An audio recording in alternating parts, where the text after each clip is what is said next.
Sagittarius, welcome to Pure Tarot. So it's your turn. We're doing a June reading. I'm starting with the Forest of the Fae mini cards. There, the one came out. Let's look at it together.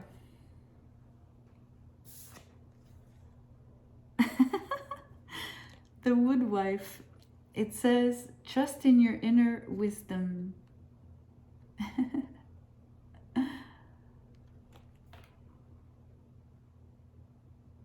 It's interesting. I don't know why I'm focusing on the word wife and trust.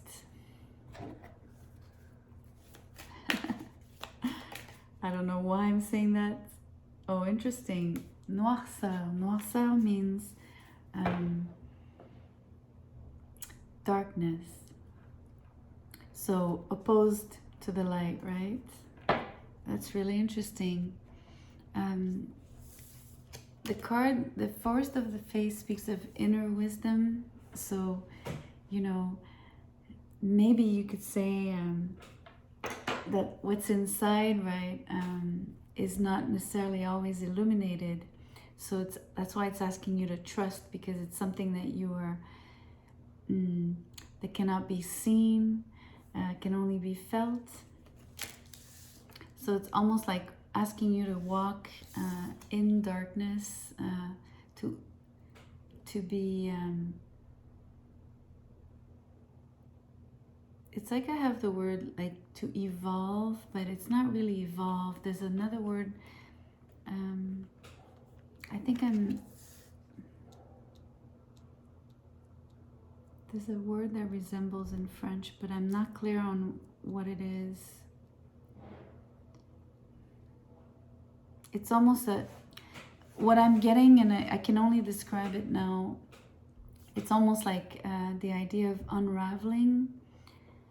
So something that develops, that's why I had evolved, but it's more like an unraveling. Let's pull some tarot to shed some light.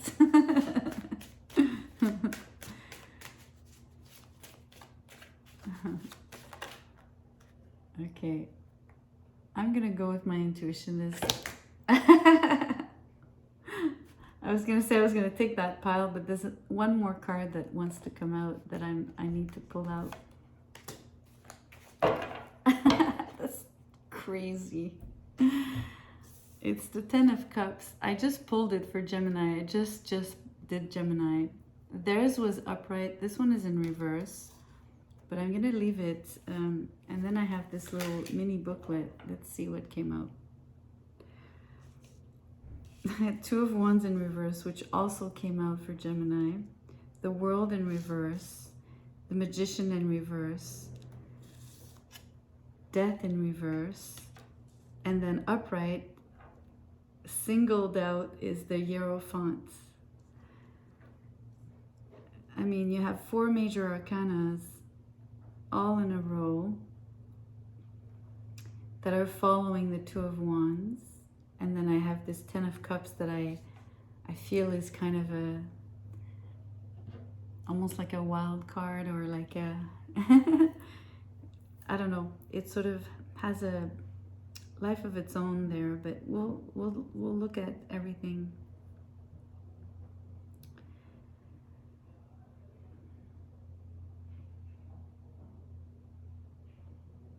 Okay, so what's really interesting for me is that all the cards that are in reverse, Two of Wands, the World, the Magician, Death, they're in reverse because they're in the dark. It's almost like everything that's here on the left, the way I position the cards, even the Ten of Cups that I put a little separate, everything is on the left. I wish you could see the way I've placed the cards. It's just the way it falls, but maybe I should show you here. I don't know if you can see. I have it that basically from here is the card of darkness, and then everything, whoops, this direction is in reverse. And then you have the Hierophant here with the wisdom card. Anyways, apologies for that. I just had to show you because it's almost like there's a line that's being drawn, right? So that's really like, this is where darkness starts and ends. And then these two other cards, let me even move the Hierophant. And then the light is on the other side.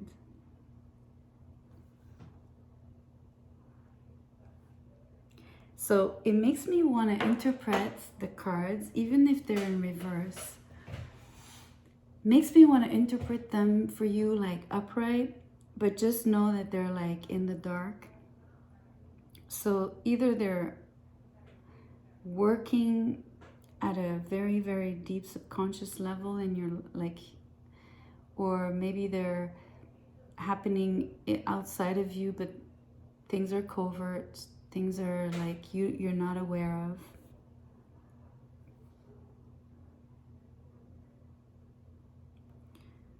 So there's a lot going on because you have three major arcanas.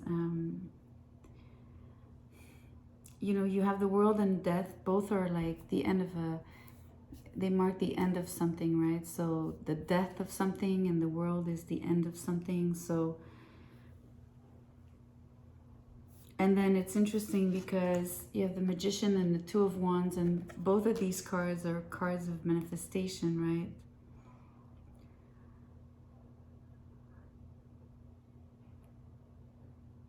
So it's almost like you have 4 cards, but basically you have 2 energies, one of manifestation and one of an ending.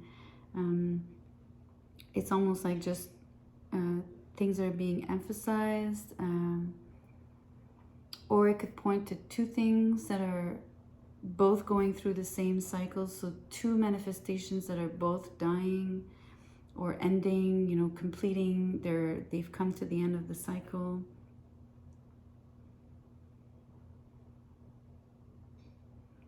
It's interesting. I was watching something, and it doesn't matter. I don't need to bring in the full thing, but I was listening to someone describe a double circle, right? A circle inside of a circle.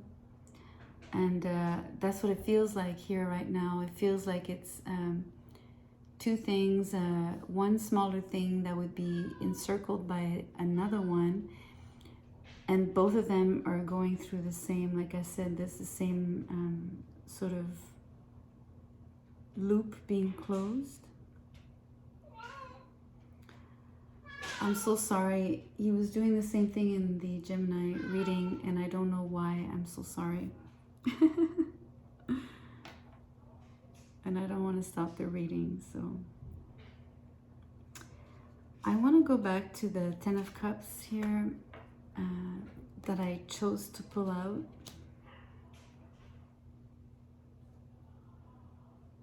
Maybe the endings point to a happy home situation, right? Something that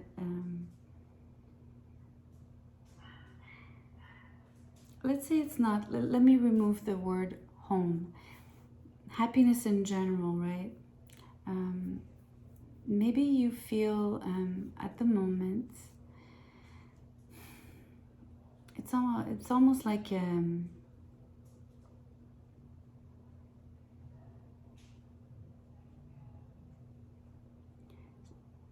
one or 2 things that used to make you happy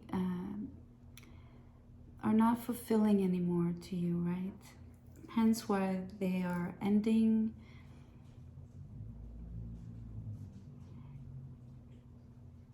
What I really like is that the Death card is the last one before the Hierophant. So I'm gonna bring in the idea that eventually there's a transformation to that notion of happiness that you used to hold. And maybe that's what it is. Maybe you went through a first cycle of, okay, I'm experiencing something used to be happy, it doesn't make me happy, and then you realized it wasn't making you happy, and then you were able to get to another plane, a different kind of happiness, that you also went through that particular cycle. Okay, it was a happy moment, a happy situation, whatever, relationship, and that also ran its course, and then maybe that's what it is. Now you're ready for the third plane, which would be pointed out here with the Hierophants being the last card of the reading, where you are going through another form of elevation. So it wouldn't necessarily be like elevating, ascending, whatever. Not in that sense. I think it's the moving planes. I really have the idea that this is a different plane. So you can go in many different directions with that. You can think of space and time. You can think of totally outside space and time, and make it absolutely, make it absolute, something very abstract. So in that sense, it's all encompassing, and you could decide to resonate with it differently. And by that I mean attuning yourself to identifying, you know, plane 1, plane 2, plane 3, right? And not giving any structure, any particular boundaries, almost not attaching any meaning, almost also like opening your mind, almost it's like saying opening your mind to a much broader idea of what happiness means, like really broad, like universal and beyond, way beyond.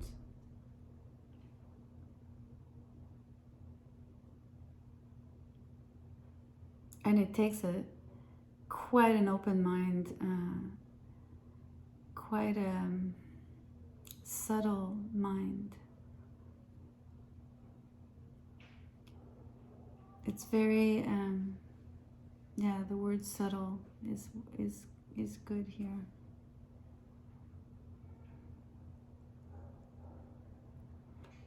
And it's really interesting. It's the inner wisdom. The Hierophant is the inner wisdom.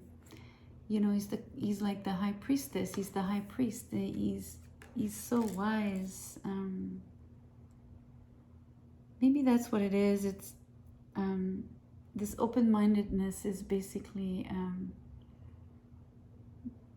the inner knowing as well, right? And yet, I want to tell you, it's knowing that it's unknowable, you know, that it's unspeakable, that it is, it's almost like saying, because it's pitch dark, but it's like, or like a black hole, right? But yet it exists because it's alongside light, the light. So, you know, I just did a reading for Gemini, and I was telling them already that for them it was like, okay, it was very symbolic, but yours is even more symbolic than Gemini's reading. I don't even, I'm probably gonna watch it back and wonder if anyone is following me here at all.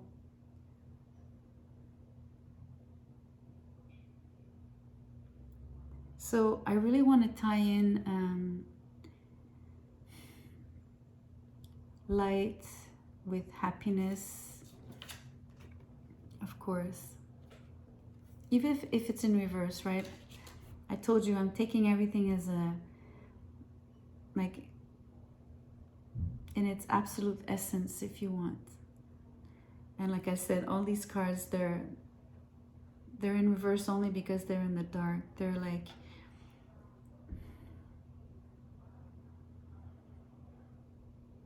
I want to say that you're kind of aware of it. And I think it comes from when you, because you have this inner knowing and you have I was going to say the high priest, the Hierophant here. It's like being unaware of something, and yet you're absolutely totally aware, right? And it's not being aware that you're unaware. It's not even like that. It's really, really strange. It's like two sides of the same coin here.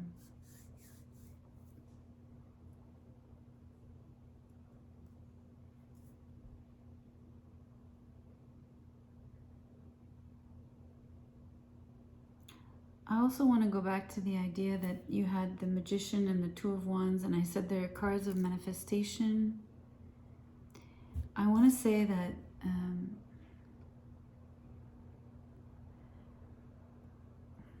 although the High Priest is not the Magician per se, his magic is to bring ideas into reality. So I think that this is really interesting in this reading, because whatever was in the dark in the first plane and the second plane of you trying to manifest happiness, and probably having manifested it like to a degree, right? And you went full circle, and then you went another full circle on the second plane. It's like saying you're almost more empowered now that you're on that third plane, because maybe before you didn't manifest so fully, you know. I feel like now you have a lot more power, so a lot more magic, quote unquote, because now there's a lot more almost like a guarantee that the manifestation will yield results, or bigger results, or just more meaningful to you. You know, there's with the High Priest, you know, the things that you decide to create, you only create the things that are meaningful to you. Do you understand? Those are the ones that you choose with the Hierophants. He's very clear on what it is that he's gonna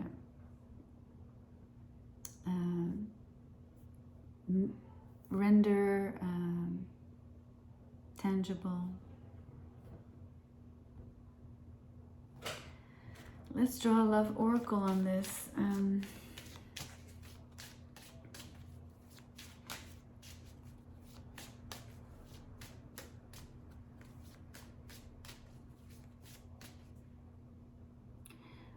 Maybe, not maybe, most definitely part of your happiness is linked to spirituality, of course, with the Hierophants and that Ten of Cups. And the Magician, right? Like, it's linked to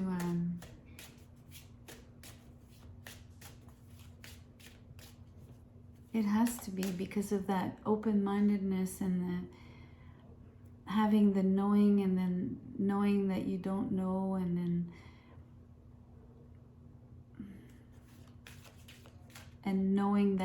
knowing the unknown without knowing it. I know it sounds really crazy what I'm saying. I might regret this video.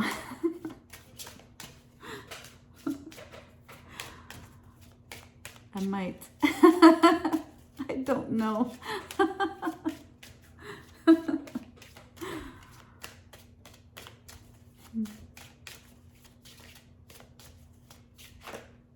Okay, 2 cards.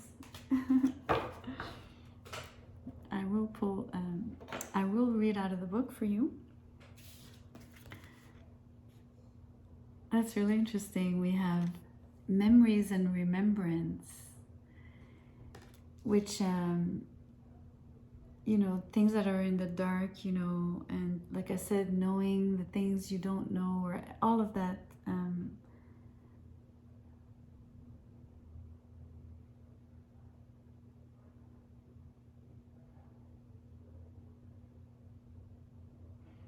because memories are inside of you, like they're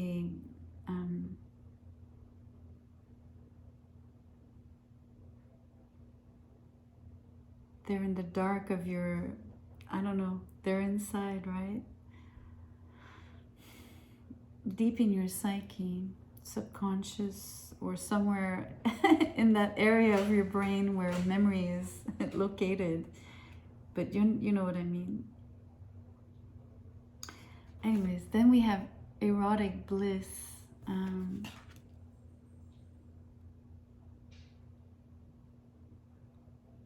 And so I'm focusing on the word bliss. So for me, the two keywords here are remembrance and bliss.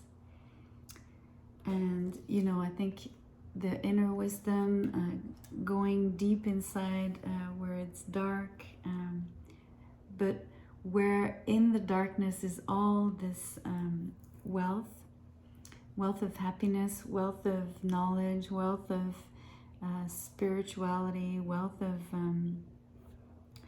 and so this bliss is also connecting to, you know, that wisdom, but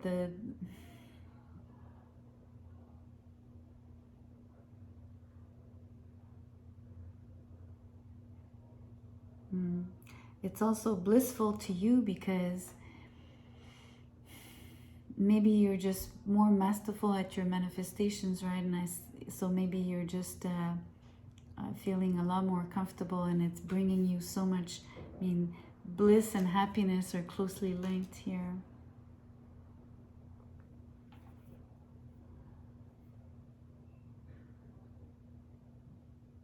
Let me read out of the book. I'm going to choose to read The Erotic Bliss. Not to make it too long for one, and because... oh, sorry. I don't want to read it in Italian, do I? Okay. So, climbing to a climax.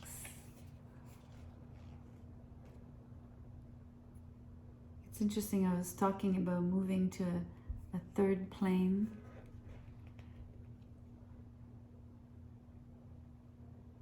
So it's like reaching a pinnacle, maybe.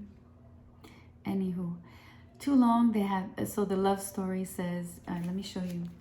It has 4 little sections. It's this page here. So the first section is the love story. Too long they had fought against it. Too long they had held out. Too long they had held themselves back. And now these beautiful and empowered lusty vixens took things into their own hands quite literally.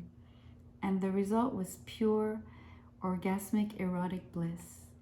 They established a holy and pure, uninhibited space for beauty, for ecstasy, for passion, for love. Truly, heaven is a place on earth. As above, so below, which is also the Magician, right? But I mean, both of these cards are here. So as above, so below, and down lower and lower and lower. The action, make space in your life for your own version of orgasmic bliss, whatever that looks like. And I'm going back to the 10 of Cups. Shed any notions of shame or judgment as you pursue pleasure and manifest your climax. Make sure your journey is just as you like it on your own terms. The meditation. Meditate on the nature of erotic and orgasmic bliss. Take a moment to appreciate those heavenly energies with gratitude. The affirmation, my life is orgasmic. I live in bliss and harmony. So probably the last sentence is the one that is less, you know, going in the realms of the physical aspect of this bliss, so the erotic side of it. I'm more focusing on the bliss, so bliss and harmony, happiness. But the two are linked when you think about it, right? The root and the crown chakra. Anyway,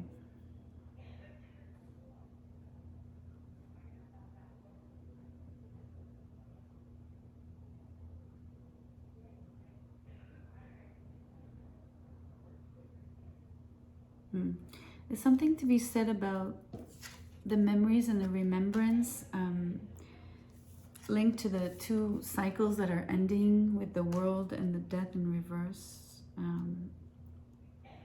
Like I said, I'm reading them in their essence, right? Almost like upright. So I'm tying this into remembrance because it's like you've learned your lessons, or at least you've gained something, some enlightenment, at least some,